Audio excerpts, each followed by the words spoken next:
එයා news presenter කෙනෙක් වෙන්නලු නේද යන්නේ? ඔව් අම්මා මෙයා හරි දක්ෂයි ඒවට. ලංකාවේ තියෙන ජනප්‍රියම ටීවී channel එකේ හෙට ඉන්ටර්විව් එකකටත් මෙයා යනවා. මං ඒක අනිවාර්යෙන් පාස් වෙනවා අම්මා.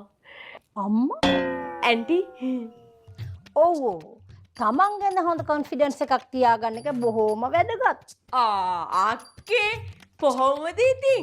ෆෝන් එකෙන් කතා කරාට අද නීතින් දැක්කේ නේද? කෑම ටිකක් කාලම යන්න ඉන්න ඕනේ.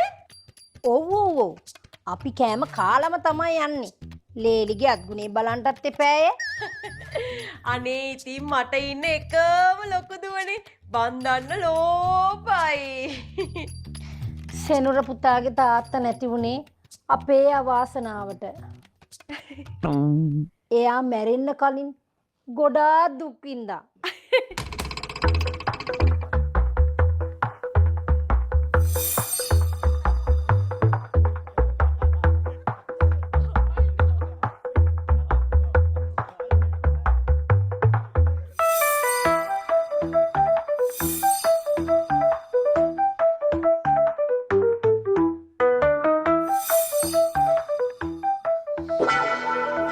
ඔක්කේ ස්ප්‍රේක නැහැ. ඒක අම්මට හම්බෙලා.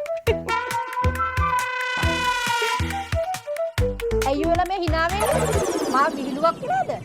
අනේ නෑ අම්මේ. මං hina වෙන්නේ නෑ. අපේ මහත්තයා නැති වුණ වේදනාව අදටත් මට දරා ගන්න බෑ. ඒක තමයි මට හරිම දුකයි. ලෝජි ඔයාලට මම විහිළුවක් වගේද පේන්නේ? අපෝ නෑ. එහෙම හිතන්නවත් එපා. කොහෙන්ද බూరు පැටියෝ මේ කිසිම විලිසංගයක් නැති නෑම්බි හොයාගත්තේ? එක්ක මේකට මොලේ අමාරුවා. නැත්නම් හැදිලා තියෙන වඳුරු ගතිය මේකිගේ. මම උඹේ අඩු කඩනවා. ආයේ මේ පැත්ත පළාතේ ඇවිත් තිබුණොත්